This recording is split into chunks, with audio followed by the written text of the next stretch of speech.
खटीमा में निजी आवास पर मुख्यमंत्री पुष्कर सिंह धामी ने की क्षेत्रवासियों से मुलाकात। समस्याओं को सुनकर संबंधित अधिकारियों को त्वरित समाधान के दिए निर्देश। कहा, हमारी सरकार सरलीकरण, समाधान, निस्तारण के मूल मंत्र पर समर्पित।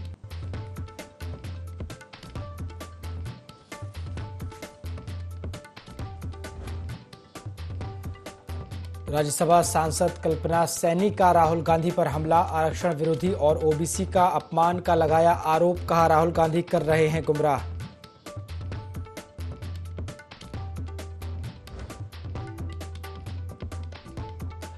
भाजपा के 47 विधायकों का 10,000 सदस्य बनाने का लक्ष्य अधूरा। केवल 3 विधायकों ने ही पार किया 5,000 का आंकड़ा। प्रदेश महामंत्री आदित्य कोठारी ने कहा, सदस्यता अभियान अक्टूबर तक रहेगा जारी।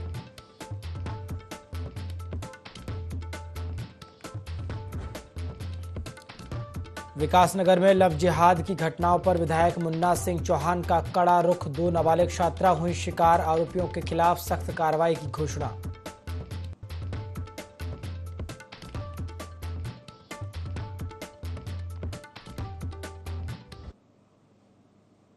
नमस्कार, IND 24 देख रहे हैं आप और मैं हूं आपके साथ प्रभात पांडे। बुलेटिन की शुरुआत खबरों के साथ करेंगे। सूबे के मुखिया मुख्यमंत्री पुष्कर सिंह धामी जनपद चंपावत पहुंचे, जहां उन्होंने आपदा प्रभावित क्षेत्रों का हवाई सर्वे किया। इसके बाद मुख्यमंत्री धामी ने बनबसा NHPC गेस्ट हाउस में विभिन्न विभागीय अधिकारियों के साथ बैठक की।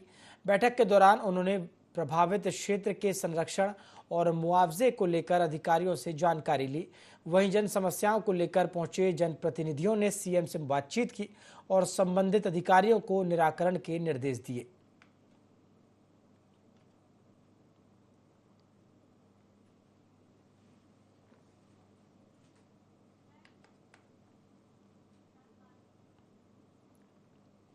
हरिद्वार के कौर यूनिवर्सिटी में प्रथम दीक्षांत समारोह का आयोजन किया गया। इस कार्यक्रम में उत्तराखंड के राज्यपाल लेफ्टिनेंट गुरमीत सिंह जनरल ने मुख्य अतिथि के रूप में शिरकत की, जिनका स्वागत कॉलेज के कुलपति ने पुष्प गुच्छ देकर किया।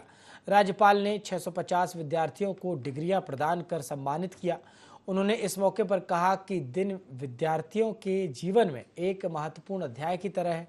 उन्होंने समारोह को एक त्योहार जैसा बताया और कहा कि सभी विद्यार्थियों को देखकर गर्व महसूस हो रहा है। राज्यपाल ने विशेष रूप से इस बात पर प्रसन्नता व्यक्त की कि गोल्ड मेडल प्राप्त करने वालों में सबसे अधिक संख्या बेटियों की रही।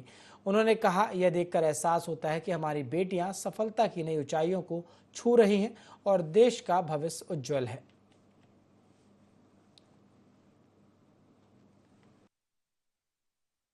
मैं रुड़की की रहने वाली हूँ। मैंने 2021 टू 2024 बैच में BCA पास किया है। मैंने फर्स्ट ईयर में भी इसी तरह फर्स्ट पोजीशन हासिल की थी और सेकंड ईयर में भी मैंने सेकंड पोजीशन की थी। फर्स्ट ईयर में मुझे 5,000 की धनराशि और सेकंड ईयर में भी 5,000 की धनराशि।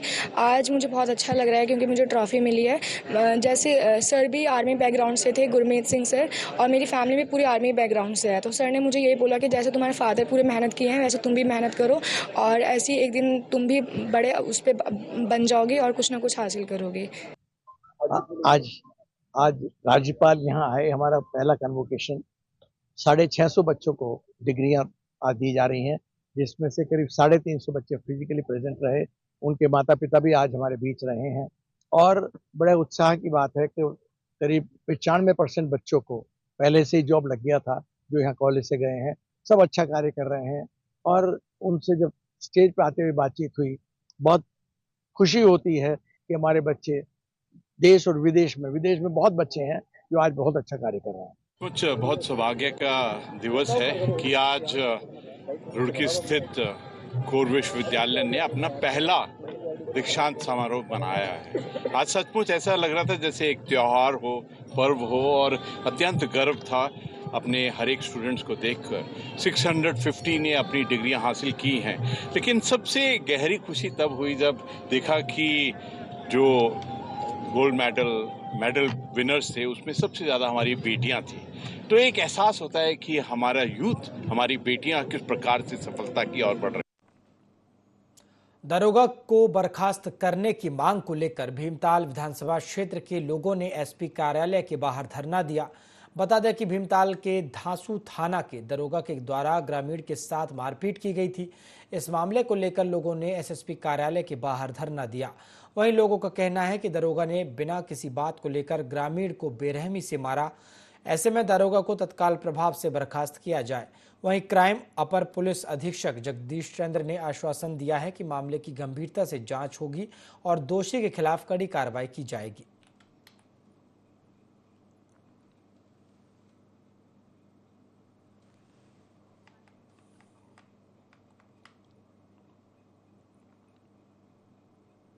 खुशनुमा मौसम के साथ हेमकुंड साहिब धाम श्रद्धालुओं से गुलजार है। श्रद्धालुओं की आमद 2 लाख पार हो गई है। चमोली जनपद की उच्च हिमालयी लोकपाल घाटी में मौजूद हिंदू सिख धार्मिक आस्था का संगम श्री लोकपाल हेमकुंड साहिब में मौसम सुहावना होते ही आजकल श्रद्धालुओं का भारी सैलाब उमड़ रहा है। मौसम साफ होने के कारण लोकपाल घाटी की विकट आस्था पथ पर श्रद्धालुओं में जबरदस्त उत्साह नजर आ रहा है। हेमकुंड साहिब में प्रतिदिन सैकड़ों यात्री पहुंचकर पवित्र सप्त शृंग चोटियों की तलहटी में स्थित अमृत सरोवर में आस्था की डुबकी लगाकर गुरु महाराज जी के दरबार में हाजिरी लगाते हुए पवित्र अरदास में भाग ले रहे हैं।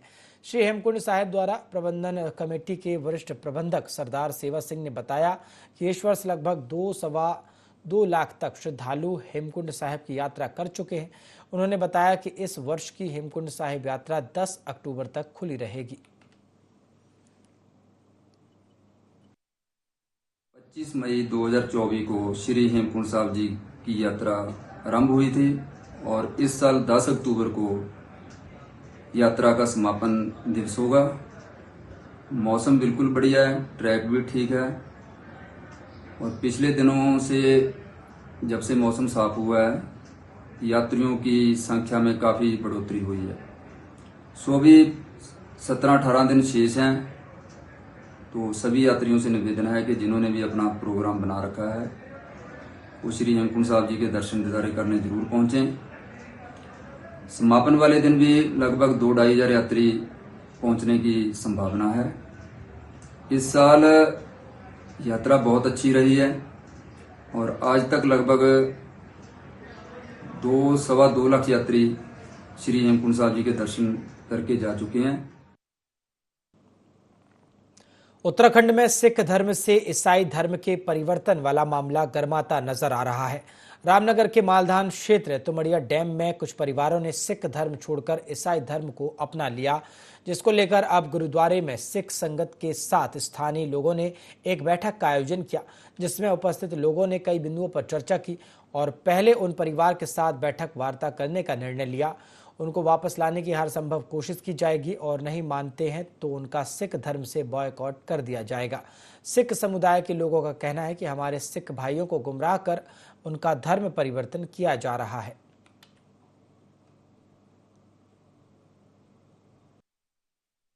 जो ईसाई लोग हैं या हमारे राय सिख जो बने हैं ईसाई बन रहे हैं और लड़कियों की शादी भी ईसाइयों के कर रहे हैं, गुरुद्वारा में नहीं कर रहे हैं। हमें इस बात का दुख लगा है कि जो ईसाई लोग हैं हमारे राय सिख बन चुके हैं वो शादी कर रहे हैं ईसाइयों में।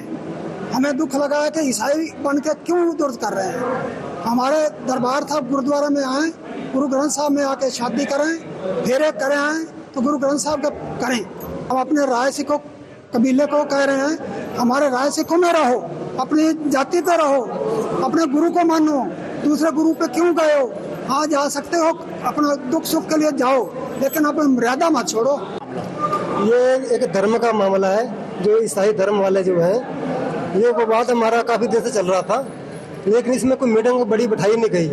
लेकिन जो फैसला हुआ है हमारा वो इस बात को करना है जो हमारा पहले गुरुद्वारा से फैसला हुआ था, ये ईसाई धर्म को हमने यहाँ से हटाना है। जो दूर दूर से लोग आ रहे हैं और कुछ लोग यहाँ के जो हैं ईसाई में आ रहे हैं वो अपना धर्म परिवर्तन कर चुके हैं। जो अपने घर वालों की शादी बेटियों की वो भी शादियाँ किसी ईसाई धर्म में करवा रहे हैं। तो इसलिए हम इसको रोकना चाहते हैं, बिल्कुल खत्म करना चाहते हैं। तो हमारा ये सिख समाज है, इसमें कुछ लोग हमारे ईसाई धर्म को मान रहे हैं। तो हमारा जो सिख समाज है वो चाहता है कि इस सिख समाज को छोड़ के अपने जो हमारा धर्म है गुरु ग्रंथ साहब का उसे माने। लेकिन वो कुछ लोग विवाद करना चाहते हैं कुछ बाहर के भी आ रहे हैं। हम चाहते हैं ये काम ना हो तो सही है। हमारी संगत बैठी आज इस विषय में कि समझा बुझा के इन्हें समझाया जाए, अपना ये विवाद ना हो। अगर फिर नहीं मानते हैं किसी वजह से तो फिर इनके ऊपर कार्रवाई भी करी जाए। मोदी सरकार के तीसरे कार्यकाल के 100 दिन से अधिक का समय अब हो गया है। वहीं कांग्रेस प्रदेश प्रवक्ता शीशपाल सिंह बिष्ट का कहना है कि उत्तराखंड के लिए मोदी सरकार का तीसरा कार्यकाल निराशाजनक रहा। उत्तराखंड की जनता को डबल इंजन से काफी उम्मीदें थी, लेकिन वह पूरी नहीं हो पाई। विशेष आपदा पैकेज उत्तराखंड को नहीं मिला। रेलवे परियोजनाओं में भी उत्तराखंड को कुछ खास लाभ नहीं हुआ। इसके साथ ही वनाग्नि के प्रकरण में भी सरकार पूरी तरह विफल रही है। उद्यान विभाग घोटाले में रोज नए पहलू सामने आ रहे हैं। सैनिक धाम के निर्माण में हुए भ्रष्टाचार को लेकर सैनिक संगठन लगातार विरोध कर रहे हैं। डबल इंजन का जो जुमला उत्तराखंड को पहनाया गया, उसका कुछ भी लाभ प्रदेश की जनता को नहीं मिला।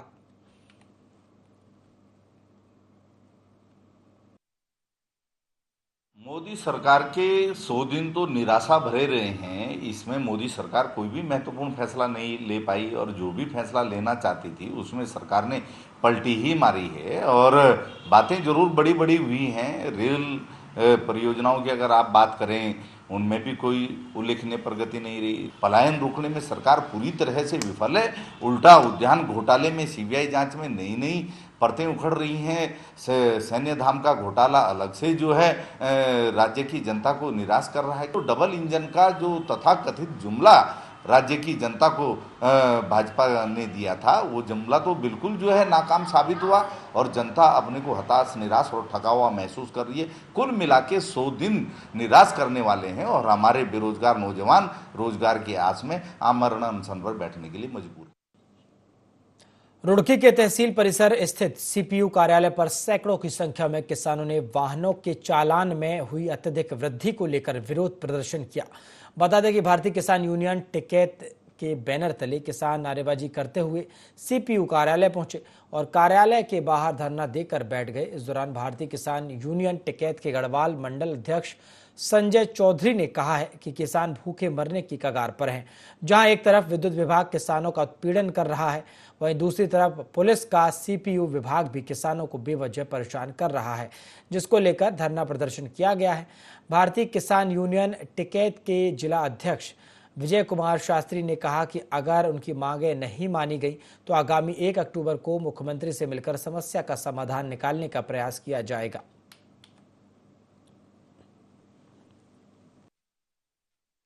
सात दिन से हमारा धरना चल रहा है विद्युत विभाग के कार्यालय पे। वो भी किसानों को काट रहे हैं।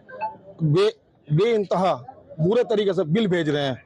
जो मान लीजिए किसान का 60,000 का बिल बना, उसका 1.5 लाख रुपए बिल भेज रहे हैं। वो भी गर्दन काट रहे हैं। इधर सीपीयू गर्दन काट रही है किसानों की, किसान की, मजदूर की, आम आदमी की भी। जितना भी सीपीयू पैसा वसूल कर रही है, ये सरकार की तो दे रही है और सरकार इस पैसे से विधायकों की तनख्वाह दे रही है। तो भैया विधायकों की तनख्वाह कम कर दो और आम आदमी बोझ हटा दो, नहीं तो किसान यूनियन इसका बहुत तगड़ा विरोध करेगी। आज तो छोटे से लोग हैं यहाँ, कल अगर ऐसा नहीं करेंगे, सीपीयू इस पर ध्यान नहीं देगी, अधिकारी ध्यान नहीं देंगे, तो यहाँ आज तो बुजुर्ग लोग आए हैं, सब माँ बाप आए हैं, कल यहाँ युवा भी होंगे सड़कों के ऊपर। धामी जी से पूछना चाहा कि क्या किसान की आमदनी 100 गुना बढ़ा दी? यदि 100 गुना आमदनी बढ़ा दी तो हमारे 2.5 लाख रुपए क्विंटल गेहूँ दे दो, हमें कोई दिक्कत नहीं आपके चलान का। अगर आप इस तरह कोई किसान अपने 1000 रुपए लेकर अपना माँ को दिखाने आ रहा, गरीब को 10,000 का चलान कट गया, क्या करोगे यार, खाओगा क्या करेगा? तो जनता की आमदनी तो बढ़ाई नहीं, कानून है नहीं इन पर, और जनता को लूट रहे कानून सारे इनको। हम नहीं मानते इन कानूनों को, हम बहिष्कार कर रहे हैं इन कानूनों का।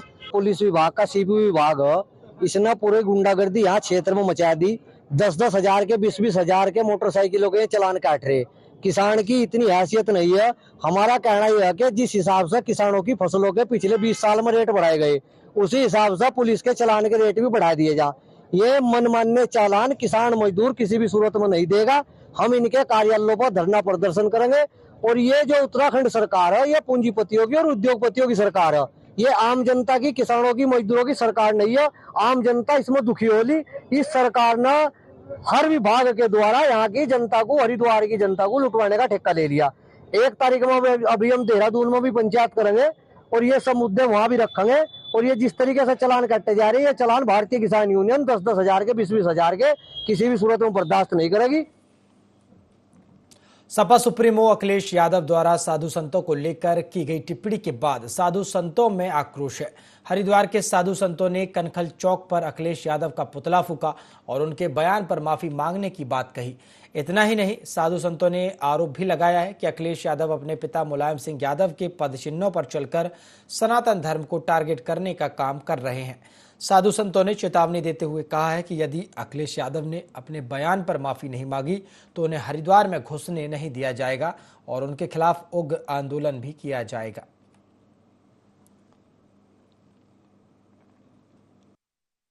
सारे संत समाज से सार्वजनिक रूप से माफी मांगनी चाहिए। वो कल लीपापोती कर रहे थे कि मैंने ये टिप्पणी संतों पर नहीं की। अखिलेश यादव ने कहा कि मैं ये टिप्पणी योगी आदित्यनाथ पे की। योगी आदित्यनाथ भी गोरखपुर मठ के महंत हैं और राजनेतावाद में हैं। अगर वो आदित्यनाथ को भी ऐसा कह रहे हैं तो ये संत समाज का अपमान है। ये संत समाज बर्दाश्त नहीं करेगा। सभी संतों के नेतृत्व में सभी अखाड़े आज उनका पुतला दहन कर रहे हैं। ये उनको एक संदेश है, अगर वो नहीं सुधरे, सनातन धर्म पर कुटाराघात करते रहे तो संत समाज एक बहुत बड़ा आंदोलन उनके खिलाफ करे। धार्मिक पर्यटन और तीर्थाटन नगरी ज्योतिर्मठ बद्रीनाथ धाम सहित आसपास के क्षेत्र की देर रात से बिजली आपूर्ति ठप हो गई। दरअसल बद्रीनाथ हाईवे पर नगरपालिका ज्योतिर्मठ के कूड़ादान के समीप कल रात सड़क सुधारीकरण के दौरान भारी बोल्डर पिटकुल की 66 केवी की हाई वोल्टेज वाली लाइन पर गिरने से ज्योतिर्मठ नगर, बद्रीनाथ धाम, हेमकुंड साहिब समेत 50 से अधिक गांवों में विद्युत आपूर्ति पूरी तरह से बाधित हो गई है। वहीं विद्युत विभाग के कार्मिक लाइन ठीक करने में जुटे हुए हैं, लेकिन विषम परिस्थिति और खतरनाक खाई में कार्य करने के कारण विद्युत विभाग के कर्मियों को काफी दिक्कत हो रही है।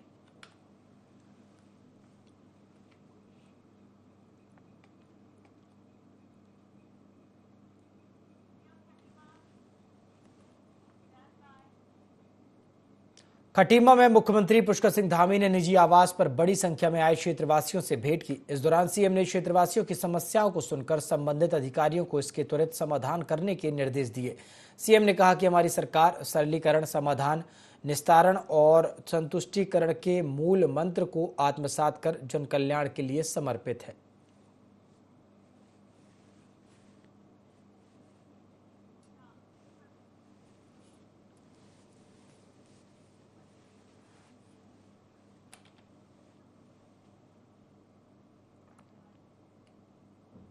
पछवादून क्षेत्र में लव जिहाद के मामले थमने का नाम नहीं ले रहे। सरकार की तमाम सख्ती के बाद भी विशेष समुदाय के युवक हिंदू युवतियों को निशाना बना रहे हैं। ऐसा ही एक मामला एक बार फिर सामने आया। मामला सोशल मीडिया पर वायरल होते ही विकासनगर विधायक मुन्ना सिंह चौहान ने एक्शन लेते हुए पुलिस से तत्काल कार्रवाई की मांग की। मुन्ना सिंह चौहान ने कड़े शब्दों में कहा कि इस तरह के घृणित कार्यों को बर्दाश्त नहीं किया जाएगा और ऐसी घटनाओं में शामिल लोगों पर सख्त कार्रवाई अमल में लाई जाएगी। साथ ही उन्होंने बाहरी राज्यों के द्वारा क्षेत्र में अवैध रूप से बिना सत्यापन के घुसपैठ की जा रही उन लोगों के खिलाफ भी अभियान चलाया जाएगा। तो वहीं कोतवाल विकासनगर राजेश शाह का कहना है कि नाबालिग छात्राओं के साथ घटी इस घटना के लिए विशेष अधिकारी नियुक्त कर जांच की जाएगी।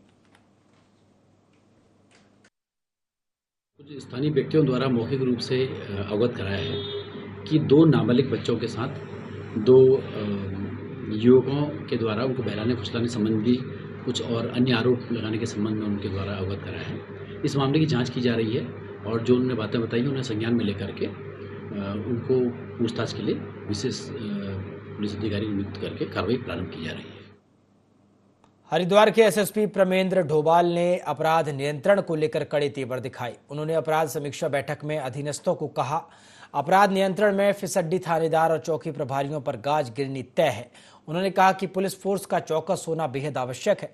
उन्होंने बेहतरीन कार्य करने वाले 22 पुलिसकर्मियों को सम्मानित कर उनका हौसला भी बढ़ाया।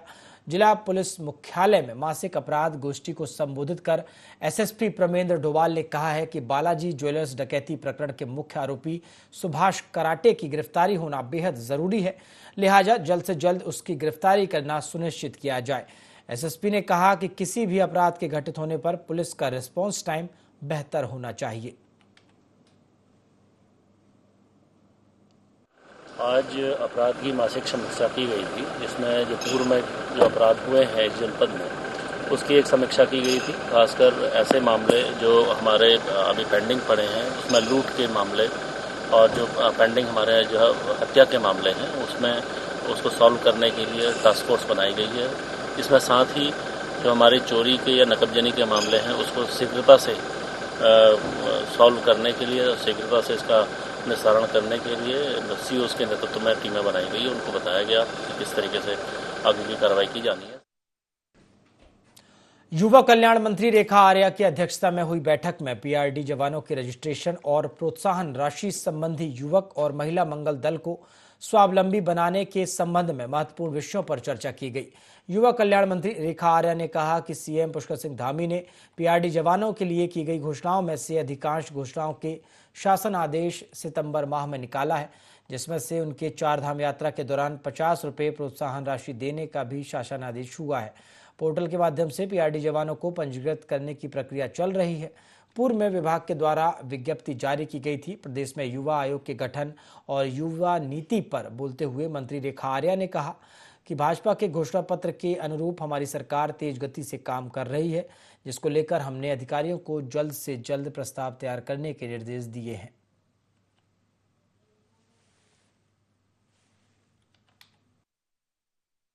प्रांतीय रक्षक दल और युवा कल्याण विभाग की समीक्षा की गई, जिसमें खासकर हमारे पीआरडी जवानों के लिए अद्यतन क्या क्या व्यवस्थाएं हमारी संचालित है। माननीय मुख्यमंत्री जी ने उनके लिए जो घोषणाएं करी हैं, उसमें हम लोगों ने कितना इम्प्लीमेंट किया है। तो देखा एक गया है कि माननीय मुख्यमंत्री की घोषणा के सापेक्ष में लगभग 3-4 घोषणाओं में 2-3 घोषणाओं का शासनादेश अभी सितंबर माह में ही निकला है, जिसमें उनके 4 धाम यात्रा के दौरान में 50 रुपये अतिरिक्त प्रोत्साहन राशि दिए जाने के संदर्भ में है, वह भी शासनादेश में परिवर्तित हो चुका है। नवयुवक मंगल दल, महिला मंगल दल स्वावलंबन योजना है, जिसमें 1,10,000 से लेकर 4 लाख तक की जो है वह प्रस्ताव जो है वो जिले स्तर पर हमारे युवा कल्याण अधिकारी, और जिसमें हमारे जिलाधिकारी उस एक कमेटी के अध्यक्ष हुआ करते हैं, तो उनके माध्यम से उन प्रस्तावों को लेना और स्वीकृति करना।